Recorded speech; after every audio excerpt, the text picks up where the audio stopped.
في صباح يوم 13 يناير سنة 2006 شارع أفنيدا بيرو في حي سان إسيدرو الراقي، الدنيا كانت هادية بطريقة تخليك تحس ان مفيش حاجة هتحصل في اليوم ده، بس تحت الارض في الضلمة كان في حاجة غريبة بتحصل. صوت خفيف زي ما يكون حد بيخبط حديدة على حجر، وصوت مثقاب كهربائي صغير بيحفر في صمت، صوت محدش سمعه إلا واحد. وعلى الساعة 12:38 الظهر، بعد ما مجموعة من الرجال اللي لابسين ماسكات اقتحموا فرع بنك ريو، وعلى طول البنك اتملى بأصوات الصراخ والزعيق. وفي دقايق معدودة 300 شرطي كانوا محاصرين البنك من كل مكان، وكان معاهم عربيات مصفحة وقناصة متمركزين على السطوح، والكل وقتها كان مركز مع عملية السرقة دي. بس اللي محدش كان متخيله هو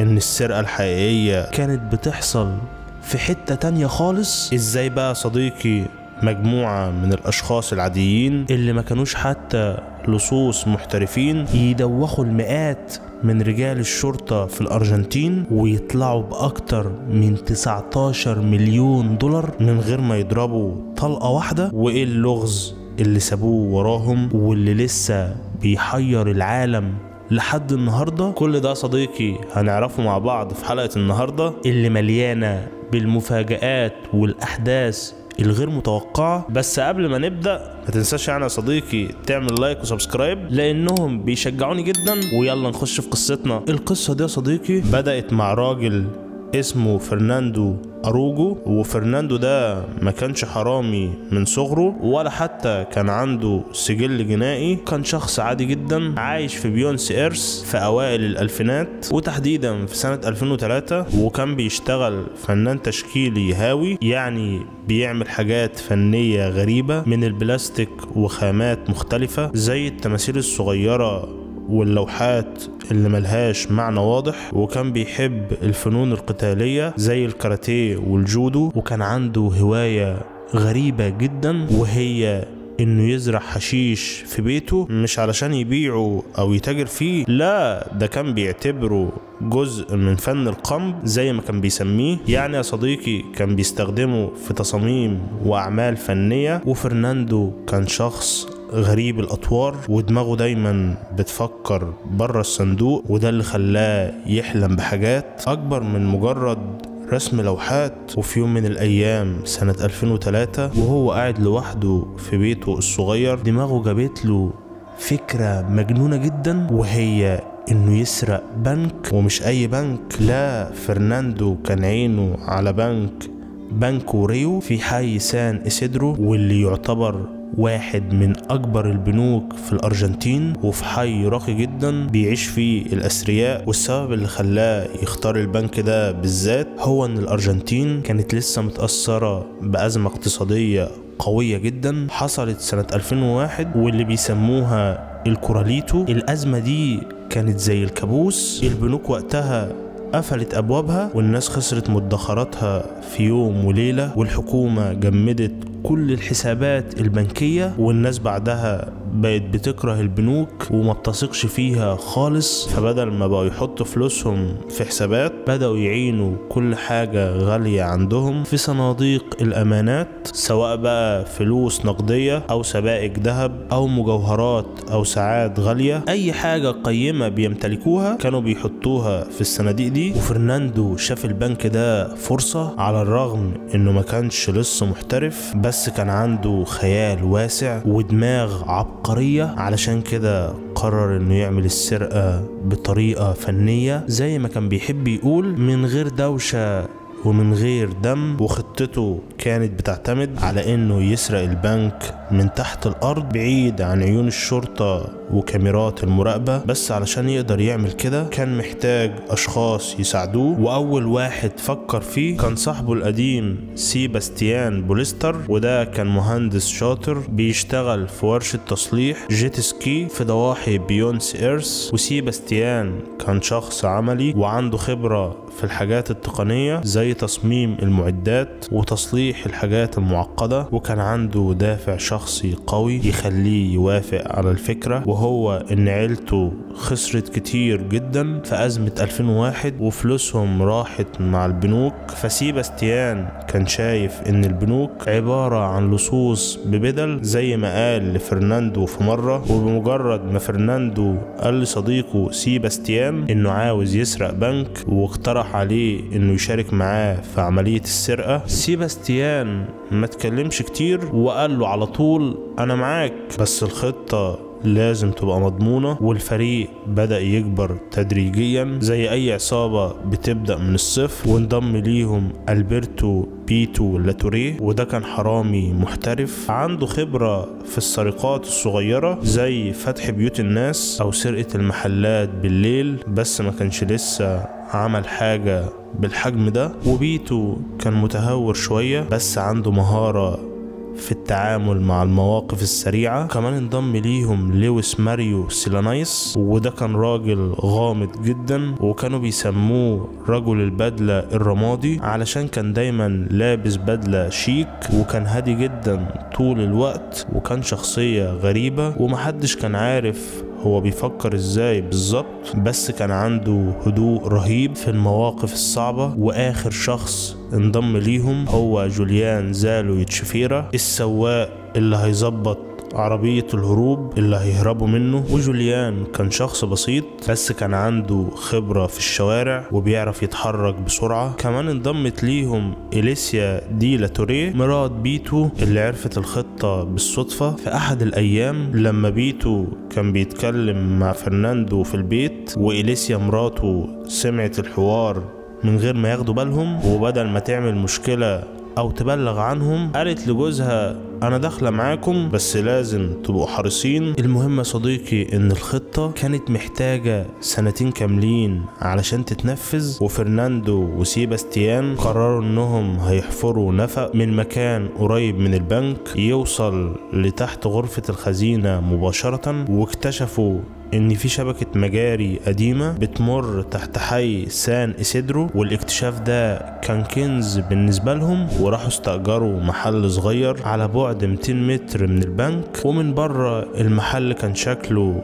ورشة تصليح عادية بتصلح موتوسيكلات وجيت سكي، بس من تحت كان في شغل تاني خالص. وسيباستيان بما انه مهندس بدأ يحفر النفق بنفسه بالليل، كان بيستخدم معدات بسيطة زي الفاس والمثقاب الكهربائي الصغير اللي بيشتغل ببطارية. والنفق كان لازم يبقى دقيق جدا في التصميم، وطوله كان 200 متر وعرضه كان متر واحد وارتفاعه كان حوالي 1.5 متر علشان يقدروا يمشوا جواه وهم شايلين شنط فلوس. والحفر ما كانش سهل ابدا، يعني الارض كانت تقيلة ومليانة طين ورمل مبلول، وكانوا لازم يشتغلوا بهدوء علشان محدش يحس بحاجة. وسيباستيان صمم دعامات من خشب وبلاستيك علشان السقف ما ينهارش عليهم، وحط أنابيب تهوية بدائية علشان يقدروا يتنفسوا جوه النفق الضيق ده. وكل يوم بالليل كان بيطلع كومة تراب من النفق ويرميها في اكياس بلاستيك علشان ما يتراكمش حوالين المحل وحد يشك فيهم. والحفر فضل مستمر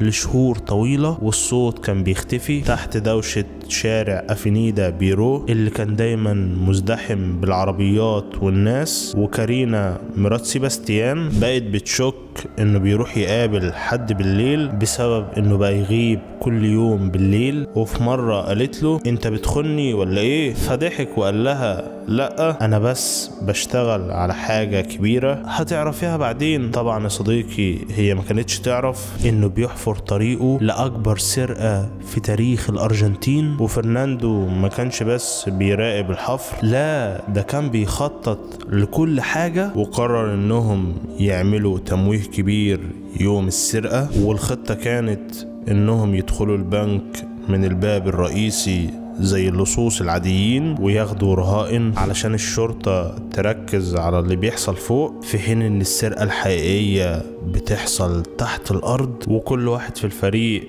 كان عنده دور محدد. بيتو ولويس هيتصرفوا مع الرهائن ويمثلوا انهم بيفتحوا الخزينة من فوق، وسيباستيان هيكسر جدار الخزينة من النفق، وجوليان هيستنى بره بعربية فان معدلة فيها فتحة سرية، والعربية كانت واقفة عند فتحة المجاري علشان يركبوها ويهربوا اول ما يخرجوا. والخطة كانت محتاجة توقيت مظبوط بالثانية، وفرناندو كان حاسب كل حاجة، كام دقيقة هياخدوها في الحفر الاخير، وكام دقيقة علشان يكسروا الصناديق، وكام دقيقة علشان يهربوا قبل ما الشرطة تكتشف الخدعة. وفرناندو كان دايما بيقول للفريق اللي معاه احنا مش مجرمين، احنا فنانين، والعملية دي هتبقى لوحتنا. وفرناندو كان عاوز العملية تبقى نظيفة زي ما كان بيقول، وما تسببش اي اصابات او يكون في ضرب نار. وفي يوم 13 يناير سنة 2006 سيباستيان نزل النفق في وقت مبكر جدا، وحفر اخر حتة في جدار الخزينة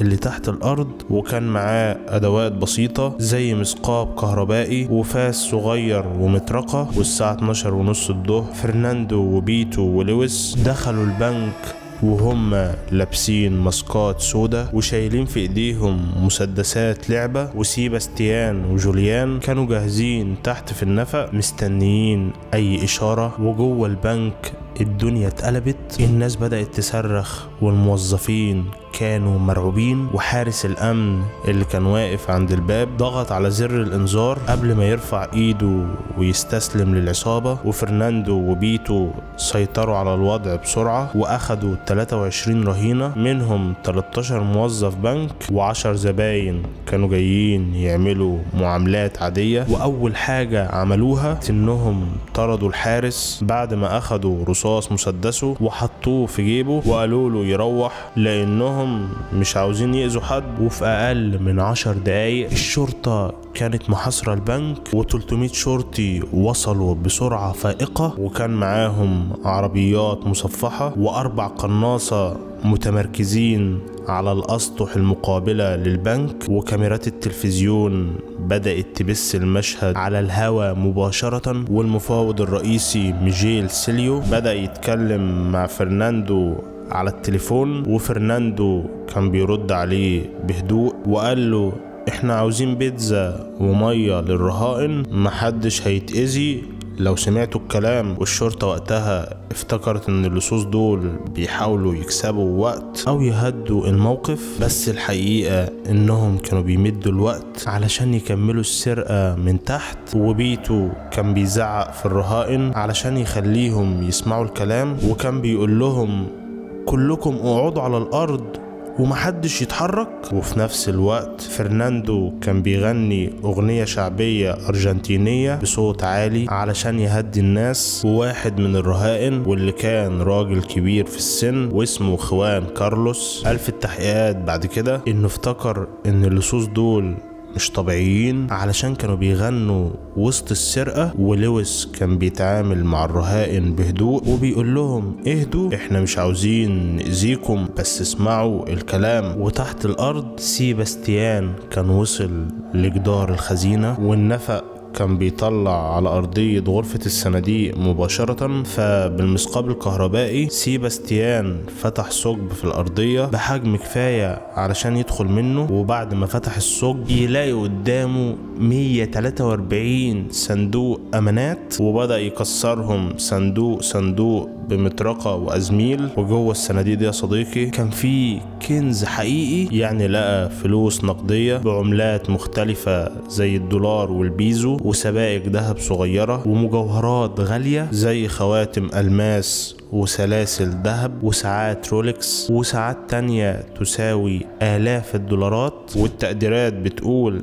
ان قيمة اللي اتسرق في اليوم ده حوالي 19 مليون دولار. بس الرقم ده مش دقيق بنسبة 100%، لان كتير من الزباين ما رضيوش يقولوا هما كانوا حاطين ايه في الصناديق، يمكن علشان كانوا خايفين من الضرايب او حاجة زي كده. المهم يا صديقي ان اللصوص كانوا شغالين بسرعة عالية جدا، وكل واحد كان عارف دوره كويس. سيباستيان بيكسر الصناديق وبيطلع الحاجة، وفرناندو وبيتو نزلوا من فوق علشان يساعدوه. بعد ما خلصوا التمثيلية اللي عملوها مع الرهائن، ولويس كان بيراقب الوقت وبيحسب كل دقيقة. وجمعوا الفلوس والمجوهرات في شنط ظهر تقيلة، كل شنطة كان فيها حوالي 20 كيلو. وقبل ما يمشوا سابوا ورقة صغيرة مكتوب عليها بالأسباني، وترجمة الكلام اللي كان مكتوب في الورقة دي هو: في الأحياء الغنية التي لا يوجد بها مال السرقة ليست جريمة. والرسالة دي كتبها فرناندو بنفسه علشان يوصل رسالة انهم مش مجرد لصوص، وانهم نفذوا السرقة دي لهدف مختلف. وسيباستيان سحب الشنط من النفق، وفرناندو وبيتو ولويس نزلوا من ورا من الثقب في أرضية الخزينة. والنفق كان ضيق ومبلول، وكانوا بيتحركوا فيه بسرعة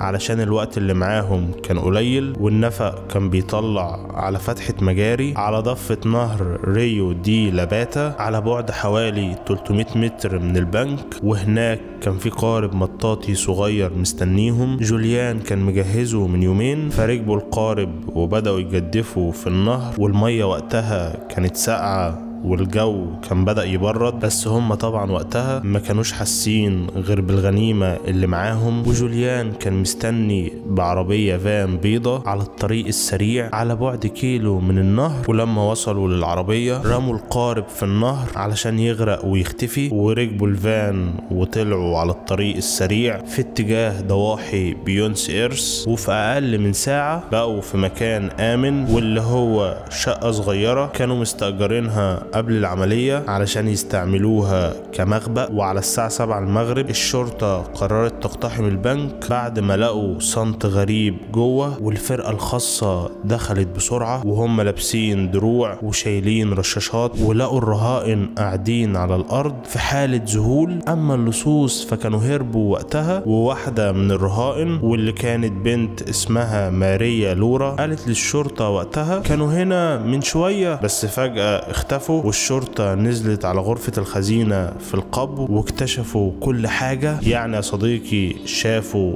ثقب في الأرضية، ونفق طويل مليان طين، و143 صندوق أمانات مفتوحين وفاضيين تماما. طبعا الشرطة وقتها جريت على النفق ودخلوا جواه بالكشافات، بس كانوا متأخرين جدا. واللصوص كانوا خلاص بعدوا عن المكان بمسافة، والقارب كان غرق في النهر من غير أي أثر. وبعد السرقة الفريق اختفى فترة، وكانوا متفقين انهم يقسموا الغنيمة وكل واحد يروح في حتة بعيد عن التاني. يعني فرناندو خد حصته واللي كانت حوالي 5 مليون دولار، واختفى في شقة صغيرة في حي باليرمو في بيونس ايرس، وبدأ يعيش حياة هادية بعيد عن أعين الناس. وسيباستيان رجع لورشة الجيت سكي بتاعته ولا كأن أي حاجة حصلت، وحط حصته في مكان سري في بيته. أما بقى بيتو وإليسيا فبدأوا يعيشوا في بيت صغير في ضواحي المدينة، وكانوا بيصرفوا من الفلوس بحذر علشان ما يلفتوش الأنظار. أما بقى لويس فتيتي فده كان أكتر واحد حذر، واختفى في شقة بعيدة وبعد عن الكل. وجوليان اختفت في مدينة تانية اسمها لاباتا على بعد ساعة من بيونس ايرس، وبدأ يشتغل شغلانة بسيطة كستار علشان محدش يشك فيه. بس العصابة ملحقتش تتهنى كتير بالفلوس. وبعد حوالي شهرين وتحديدا في مارس سنة 2006 لويس فتيتي رجل البدلة الرمادي اتخانق مع مراته ماريا سوزانا، وفي لحظة غيظ ماريا قررت تروح تبلغ عنه الشرطة. وماريا ما كانتش عارفة كل التفاصيل عن السرقة، بس كانت شاكة ان جوزها لويس متورط في حاجة كبيرة علشان الفلوس اللي ظهرت معاه فجأة، وكانت غيرانة منه وقتها، وحست انه ممكن يكون بيخبي حاجة او بيصرف الفلوس على واحدة تانية. فراحت القسم وقالت لهم: جوزي عنده فلوس كتير مش عارفة جايبها منين، شوفوا بيشتغل ايه. والشرطة وقتها طبعا ما كانتش عارفة ان لويس متورط في سرقة البنك، بس لما قبضوا عليه وبدأوا يحققوا معاه انهار تحت الضغط وبدأ يتكلم. ولويس قال أسماء الفريق كله: فرناندو وسيباستيان وبيتو وإليسيا وجوليان. والشرطة عملت كمين لكل واحد فيهم وقبضوا عليهم واحد ورا التاني، وفي اقل من اسبوع كانوا ماسكينهم كلهم. ولما قبضوا على بيتو لقوا عنده شوية من المجوهرات المسروقة في بيته، كان مخبيها في علبة أحذية تحت السرير. ولويس لقوا عنده كام مليون بيزو أرجنتيني كان حاططهم في شنطة سفر، بس ده كان جزء صغير جدا من الغنيمة. والشرطة ما لقيتش حاجة تانية مع فرناندو وسيباستيان، علشان كده بدأوا يشكوا ان الفلوس المتبقية مخبيينها في حتة تانية. وإليسيا مرات بيتو اتقبض عليها هي كمان علشان كانت عارفة بالخطة وساعدت في التخطيط. وإليسيا حاولت تدافع عن نفسها وقالت انا ما كنتش بسرق، انا بس كنت بحمي جوزي. بس الشرطة ما اقتنعتش بكلامها، والتحقيقات استمرت شهور. والشرطة حاولت تضغط على الفريق كله علشان تعرف الفلوس راحت فين، بس محدش نطق بحاجة عن ال15 مليون دولار اللي كانوا لسه مفقودين. وفي المحاكمة اللي بدأت سنة 2007 فرناندو دافع عن نفسه بطريقة غريبة خلت القاعة كلها تسمع له في صمت، وقال للقاضي احنا مش لصوص عاديين، احنا عملنا السرقة دي كاحتجاج على النظام الاقتصادي اللي دمر حياة الناس في الأرجنتين. البنوك خدت فلوس الناس في سنة 2001 واحنا عملنا نفس الحاجة معاهم. وقال كمان انهم ما كانوش عاوزين يأذوا حد، كان الهدف انهم يثبتوا ان البنوك مش مقدسة زي ما الناس كانت فاكرة. والقاضي وقتها سمع كلامه بس ما اقتنعش بيه. وفي الاخر فرناندو خد حكم 9 سنين سجن، وسيباستيان خد 7 سنين، وبيتو خد 14 سنة علشان عنده سوابق قديمة، ولويس خد 5 سنين علشان ساعد الشرطة في التحقيقات، وإليسيا خدت 3 سنين. والشرطة فضلت تدور على ال15 مليون دولار المفقودين لسنين بعد المحاكمة. وفي تقارير بتقول ان فرناندو خبى جزء كبير من الفلوس في مكان سري في الأرجنتين، من المحتمل يكون مزرعة قديمة او تحت الأرض في حتة محدش بيروح لها. والشرطة فتشت بيوت الفريق كله، وحتى رجعت للنفق تاني تدور جواه بس ما لقوش حاجة. والنفق نفسه بقى مزار سياحي بعد عملية السرقة، الناس كانت بتروح تشوفه وتتصور جنبه، والحكومة اضطرت تقفله بعد كده علشان ما يبقاش رمز للجريمة. والرهائن كمان قالوا في التحقيقات ان اللصوص كانوا محترمين معاهم، وده خلى الشرطة تتأكد ان الفريق كان عنده خطة واضحة، وهي انهم يسرقوا من غير ما يعملوا فوضى او يأذوا حد. والشرطة استجوبت الرهائن واحد واحد علشان يعرفوا تفاصيل اكتر. وواحدة من الرهائن واللي كان اسمها كارولينا قالت انها سمعت فرناندو وهو بيقول لبيتو خلص بسرعة الوقت بيجري. وده خلى الشرطة تفتكر ان الفريق كان عنده خطة زمنية دقيقة جدا. وحارس الامن دانيال قال ان اللصوص كانوا هاديين بشكل غريب، وانه حس انهم عارفين انهم هينجحوا من اول لحظة. والتحقيقات كشفت ان الشرطة كانت متأخرة في ردة فعلها، وما كانش عندهم فكرة ان في نفق اصلا، وده اللي خلى اللصوص يقدروا يهربوا. وفي الارجنتين الحكايه دي ما كانتش مجرد خبر في الجرايد، لا دي بقت حكايه شعبيه الناس كانت بتحكيها في كل حته. والناس اللي خسرت فلوسها في ازمه سنه 2001 كانوا مبسوطين من الفريق، وبداوا يقولوا انه بيرد كرامتهم من البنوك اللي دمرت حياتهم. وبقى في منهم كتير بيقولوا دول مش لصوص، دول ناس زينا وانتقموا من اللي ظلمونا. والاعلام كان بيغطي القصة دي يوميا، وكل ما كان بيطلع تفاصيل جديدة الناس كانت بتتكلم عنها. والشعب الأرجنتيني شاف ان السرقة دي كانت بمثابة ضربة للنظام الاقتصادي اللي كان بيخنقهم. وده خلى قصة فرناندو وفريقه تنتشر بشكل كبير جدا بين الناس. القصة اتعمل عنها فيلم أرجنتيني اسمه سرقة القرن بسنة 2020، والفيلم حقق نجاح كبير في السينمات. وفرناندو نفسه ساعد في كتاب كتابة الفيلم بعد ما خرج من السجن، وقال في مقابلة مع قناة أرجنتينية إنه فخور باللي عمله ومش ندمان، لأنه كان رسالة للعالم. وفي وثائقي اتعمل عنه بيحكي القصة بالتفصيل، وكمان بيروي شهادات الرهائن وأفراد الشرطة اللي كانوا موجودين وقتها. الشاب الأمريكي اللي قدامك ده بقى صديقي قرر يهرب من واحد من أخطر السجون في تركيا بطريقة مجنونة جدا هتخلي العالم كله يتكلم عنه وعن قصته. فيا ترى بقى صديقي مين هو الشاب ده وايه اللي عمله بالظبط؟ القصة هتظهر لك هنا دلوقتي، ضروري تروح تتفرج عليها. وقبل ما تروح يا صديقي ما تنساش تعمل لايك وسبسكرايب، لان دي الطريقة الوحيدة اللي بتعرفني ان الفيديو عجبك وان انت عاوزنا نستمر. مش كده ولا يا صديقي؟ وبس كده.